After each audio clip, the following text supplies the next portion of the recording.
UP में CM योगी का वो एक्शन कि अखिलेश साइड हो गए हैं, अब योगी वर्सेस ओवैसी शुरू हो गया है क्या? यूपी बिहार बंगाल सियासत में ऐसा भूचाल कि पीएम मोदी और इंडी का घमासान तय है क्या? अब इसका चैप्टर।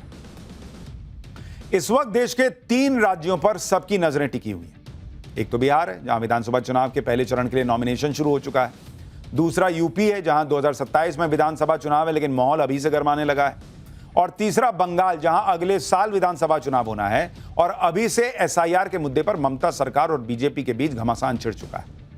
लेकिन सबसे हाई वोल्टेज घमासान यूपी में होता दिख रहा है, जहां चुनावी मौसम आने से पहले ही योगी वर्सेस ओवैसी का चैप्टर ओपन हो गया है। अखिलेश तो लग रहा है साइड ही हो जाएंगे। पहले मायावती ने कल दम दिखा दिया था अपना, और अब सीएम योगी आदित्यनाथ ने 2027 में होने वाले विधानसभा चुनाव की लाइन तय कर दी।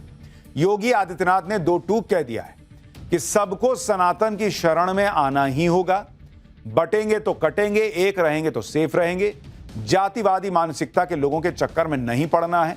सीएम योगी ने भी क्लियर किया है कि विरोधियों के पास एक ही मुद्दा है, जातीय संघर्ष की स्थिति पैदा करना, लेकिन उनकी सरकार दंगाइयों के सामने नाक नहीं रगड़ती। जिस तरह सीएम योगी ने बरेली के दंगाइयों पर एक्शन लिया, उसने एक खास इकोसिस्टम की पूरी गर्मी निकाल दी। एक्शन यूपी में हुआ, दर्द ओवैसी के बयानों में छलका। आज पाठशाला में योगी के एक्शन पर ओवैसी के दर्द की पूरी डिटेल दिखाऊंगा। बिहार बंगाल में क्या बवाल मचा है उसकी भी बात होगी, लेकिन पहले एक झलक देखिए।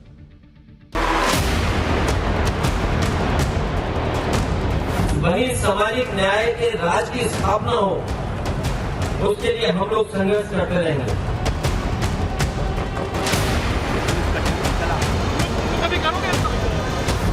मैं बार बार कहता हूं कि बटेंगे तो फिर हमें जातिवादी मानसिकता के लोगों के चक्कर में नहीं पड़ना है।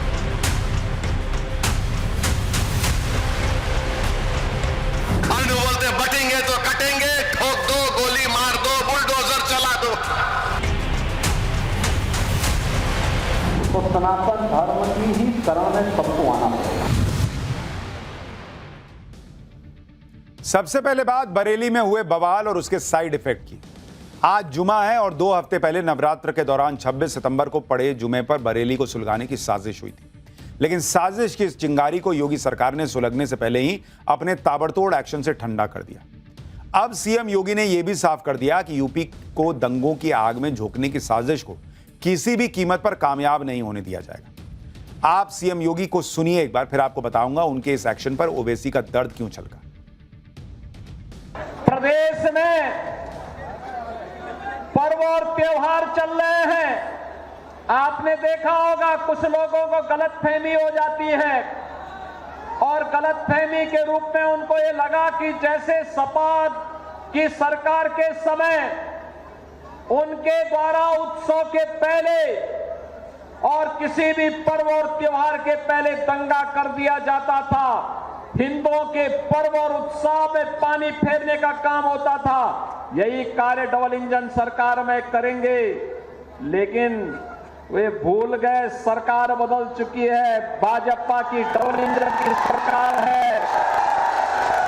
ये सरकार दंगाइयों के सामने नाक नहीं रगड़ती, बल्कि दंगाइयों को नाक रगड़वा करके पर्व और त्योहार के उत्साह को सुरक्षा और सम्मान के साथ आगे बढ़ाने का काम करती है। योगी दंगाइयों पर एक्शन की बात कर रहे हैं तो ओवैसी इस बार दलितों की बात करने लगे। ओवैसी अब यूपी में दलितों पर जुल्म गिनाने लगे हैं। सुनिए एक बार ओवैसी। उत्तर प्रदेश जहां पे और एक बाबा है,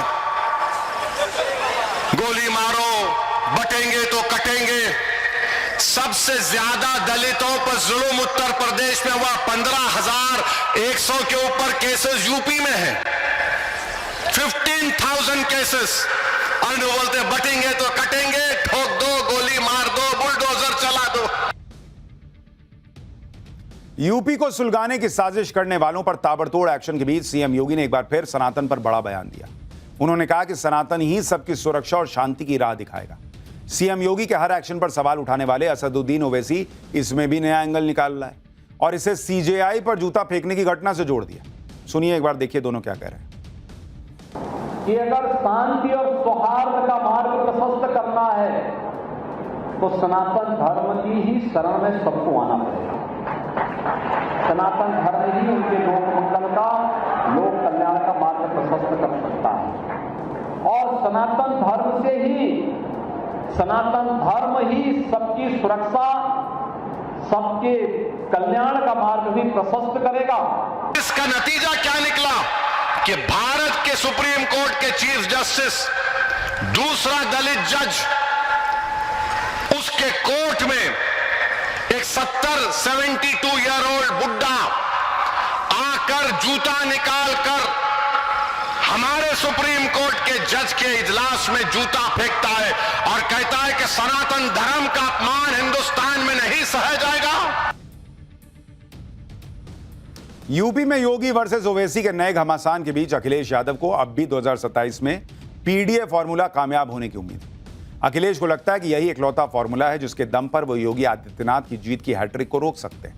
इसलिए अखिलेश यादव पीडीए फॉर्मूले को धार देने में जुटे हैं, जिसके लिए पहले वो आजम खान से मिलने रामपुर पहुंचे और आज अपने पिता और समाजवादी पार्टी के फाउंडर मुलायम सिंह यादव की जयंती पर पूरे परिवार में एकजुटता दिखाने की कोशिश की। यहां भी अखिलेश यादव का पूरा फोकस पीडीए वाली पॉलिटिक्स पर ही था। अखिलेश ने कहा कि वो हर पीड़ित, दुखी, अपमानित पीडीए के लिए लड़ाई लड़ते रहे। अखिलेश यादव के इस पीडीए वाले नैरेटिव की हवा निकालने के लिए सीएम योगी ने एक बार फिर बटेंगे तो कटेंगे वाला बयान दोहराया। अखिलेश यादव और सीएम योगी को भी सुनिए एक बार। सामाजिक न्याय के राज की स्थापना हो, उसके लिए हम लोग संघर्ष करते रहेंगे। हर पीड़ित, दुखी, अपमानित पीडीए, हम सब एक सूत्र में बंधे लोग हैं। उस बात को, उस लड़ाई को आगे बढ़ा करके पीडीए के स्व सम्मान और सम्मान के लिए हम लोग लगातार काम करते रहेंगे। जो नाइंसाफी है, जो जुल्म है, जो अत्याचार है, उसके खिलाफ लगातार संकल्प लेकर के हम लोग आज इनके पास कोई मुद्दा नहीं बचा है, अब केवल एक मुद्दा इनके पास बचा है और जिसको ये पहले भी करते थे, वो करते थे जातीय संघर्षों की स्थिति पैदा करना, आपस में लड़ाने की कुछ चेष्टा करना। इनकी इस मंशा को सफल मत होने दीजिए। मैं बार बार कहता हूं कि बटेंगे तो एक रहेंगे तो फिर हमें जातिवादी मानसिकता के लोगों के चक्कर में नहीं पड़ना है।